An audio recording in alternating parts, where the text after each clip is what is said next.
Assalamualaikum warahmatullahi wabarakatuh. Perkenalkan, nama saya Tinta Syaira. Saya adalah mahasiswi Fakultas Psikologi Universitas Ahmad Dahlan Yogyakarta. Untuk memenuhi tugas mata kuliah metode penelitian kuantitatif, di sini saya akan memberikan sedikit materi tentang variabel. Oke, langsung aja kita bahas ya.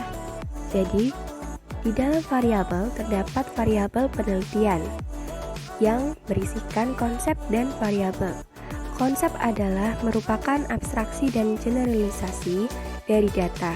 Contohnya seperti berat, besar, wanita, dan lainnya. Sedangkan variabel adalah konsep yang mempunyai variasi.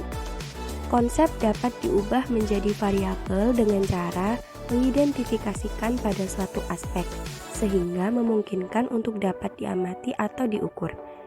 Contohnya konsep adalah badan, dan contoh variabel adalah berat badan.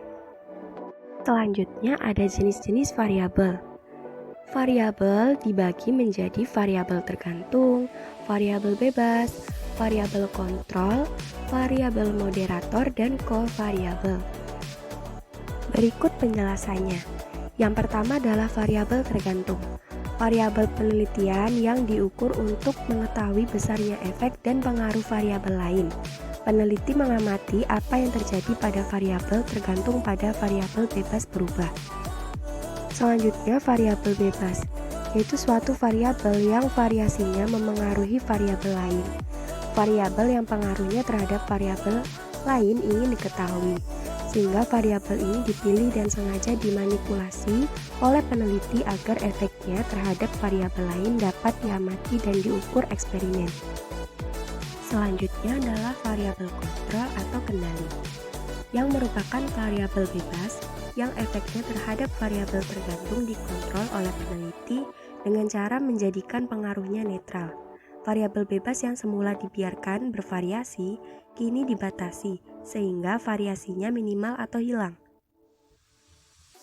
Yang keempat, variabel moderator, yang merupakan variabel bebas bukan utama yang diamati oleh peneliti untuk menentukan sejauh mana efeknya ikut memengaruhi hubungan antara variabel bebas utama dan variabel tergantung.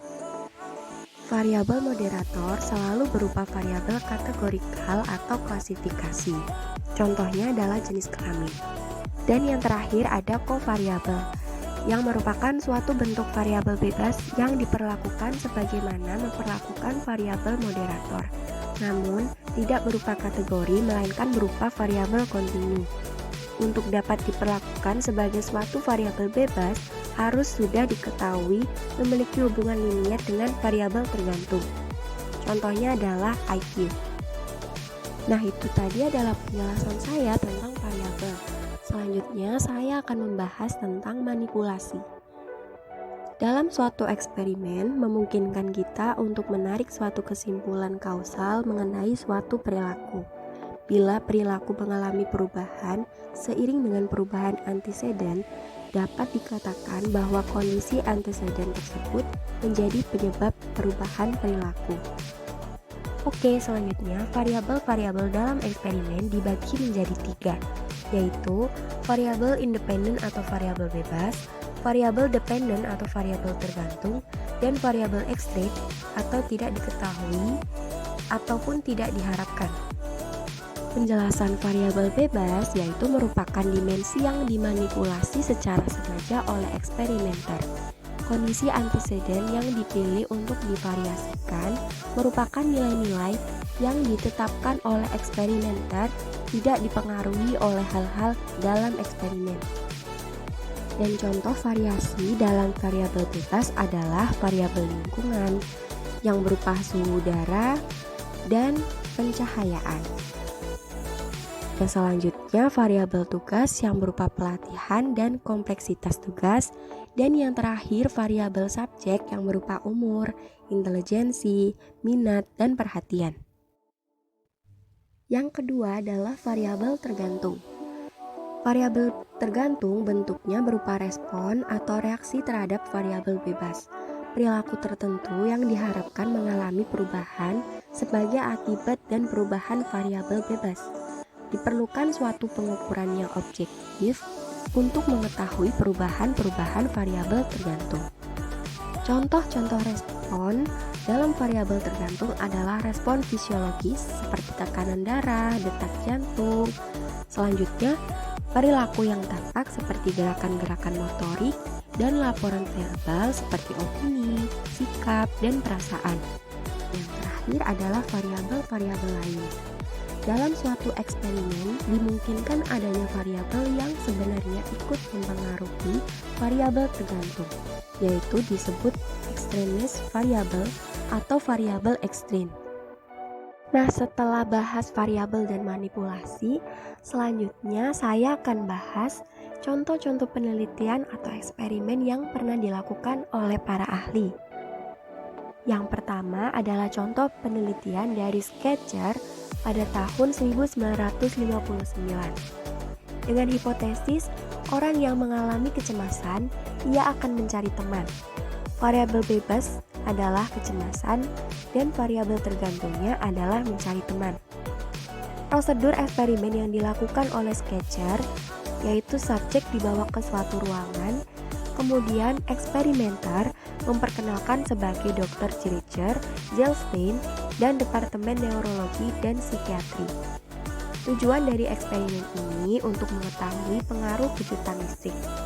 Hasil dari eksperimen Sketcher adalah subjek-subjek pada kelompok pertama yang mengalami kecemasan kurang bersedia menunggu sendirian. Oke, kita lanjut pada eksperimen yang kedua. Eksperimen yang kedua ini dilakukan oleh Hess pada tahun 1975. Hipotesisnya, pupil mata semakin besar membuat orang lebih tampak semakin menarik. Dengan variabel bebas adalah ukuran pupil dan variabel tergantungnya adalah daya tarik. Prosedur eksperimen yang dilakukan oleh Hess adalah subjek yang terdiri dari para pria diminta untuk menilai 4 foto dari 2 wanita.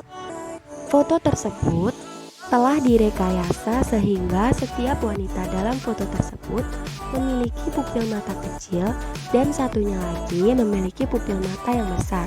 Selanjutnya, subjek diminta untuk mengelompokkan wanita mana yang tampak lebih ramah, menarik, dan cantik. Untuk hasil eksperimen dari Hess ini adalah subjek memberi nilai lebih pada wanita yang memiliki pupil mata yang besar. Nah, itu tadi adalah materi-materi yang bisa saya jelaskan, yaitu tentang variabel, manipulasi, dan ada juga contoh-contoh eksperimen dari para peneliti terdahulu. Semoga apa yang telah saya jelaskan tadi bisa bermanfaat dan menambah wawasan kita semua ya. Oh iya, saya mau mengingatkan, dalam masa pandemi ini kita harus selalu menjaga kesehatan, yaitu dengan mentaati peraturan protokol kesehatan. Dengan harapan semoga pandemi ini bisa cepat berlalu ya, agar kita bisa menjalani kehidupan kita secara normal seperti dahulu lagi. Oh ya, satu lagi, jangan lupa bahagia ya. Sekian dari saya, terima kasih. Wassalamualaikum warahmatullahi wabarakatuh. Bye.